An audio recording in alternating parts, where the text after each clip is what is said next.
इनका ये भी बड़े आदमी थे, लेकिन इनका शिष्य बने थे स्वामी विवेकानंद।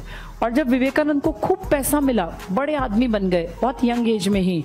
1893 में ये अमेरिका के एक शहर में गए थे, शिकागो।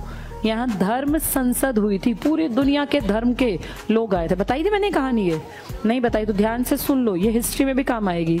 1893 में पूरे वर्ल्ड के धर्मों के लोगों को इनवाइट किया गया कि भाई एक धर्म संसद है, जिसका जो मन करे अपनी किताब ले आना, यहाँ डिस्कशन होगा खुले में और अपनी बातों को आप रख सकते हैं।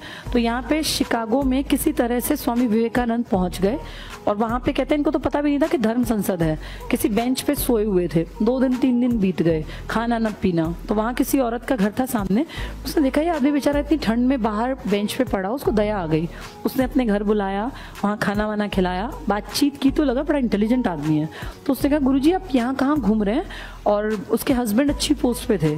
उसने कहा मैं एक ना बहुत अच्छी धर्म संसद हो रही है, आप उसमें जाइए, आपको नॉलेज बहुत है। तो इनके हस्बैंड ने इनका नाम लिखा दिया। ये हमेशा गीता अपने पास रखते थे और अपना नहा धो के अपना पहुंच गए वहाँ जैसे तुम बैठे हो ऐसे सब लोग बैठे हुए थे। बड़ा हॉल था और जैसे 100-150 देशों के लोग आए हुए थे। तो सब लोगों को कहा गया, जो वहाँ का मेन आदमी था, कि आप जो जो बुक लाए हैं उठ के अपने यहाँ रख दीजिए, जो बुक्स आपके पास हैं। फिर एक एक को उठा के बातचीत करेंगे, भाई इस बुक में क्या है, क्यों बेहतर है, तुम्हें क्यों लगता है तुम्हारा धर्म अच्छा है। तो सबसे पहले विवेकानंद जी यंग थे, उठे और जाके अपनी किताब रखा है। गीता थी इनके पास।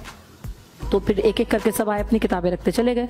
अब वो गीता सबसे नीचे दब गई, तो इनके साइड में जो बैठा था एक इंग्लैंड का आदमी, वो हंसा और बोला तुम इंडियंस की ना बस यही औकात है, तुम वैसे भी नीचे हो और देखो यहाँ तुम्हारी किताब भी सबसे नीचे है। तो विवेकानंद जी ने बड़ी अच्छी बात की। इन्होंने क्या कहा, 2 बातों से ये जाने जाते हैं।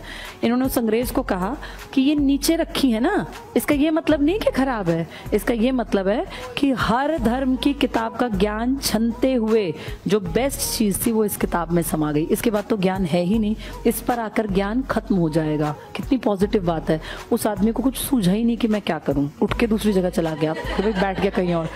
फिर जब इनका नंबर आया तो एक एक करके बुला रहे थे। तो इतने लोगों को जब तुम्हें एक जैसी बात करते सुनते हो, तुम्हें नींद आने लगती है। सब एक ही बात बोलते हैं, देश ऐसा, ये हो। जब ये गए ना स्टेज पे, तो जैसे सब सोने की कंडीशन, बस अब ये और क्या बोलेगा, ऐसा नहीं होता ये और सिर खाएगा।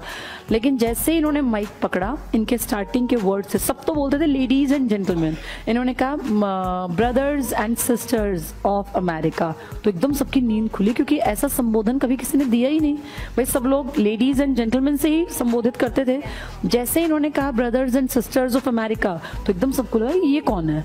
फिर सबने जब सुनना शुरू किया तो इस आदमी ने जितनी देर बोला, इतना अच्छा बोला, इतना बेहतर बोला कि सबको फील हुआ कि इंडियंस में बहुत नॉलेज है। और अगले दिन हर देश के अखबार ने लिखा कि हम बेवकूफ़ हैं जो हम इंडिया में अपने ये ईसाई धर्म के मिशनरीज को भेजते हैं कि ज्ञान दो, इन जितना ज्ञान तो दुनिया में किसी के पास है ही नहीं। वहाँ विवेकानंद जी का, जो कि इंडिया से ऐसी फालतू में गए थे बैठ के, इतना नाम हो गया, इतना नाम कि जब यहाँ आए ना तो बम्बई में पानी के जहाज में जब ये उतरे तो इंडियंस की भीड़ खड़ी थी इनका स्वागत करने। गुरुजी आ गए, गुरुजी। जब ये गए तो कुछ भी नहीं थे और वापस आए तो गुरुजी आ गए, गुरुजी आ गए। खूब पैसा मिला, दुनिया भर के लोगों ने इज्जत दी।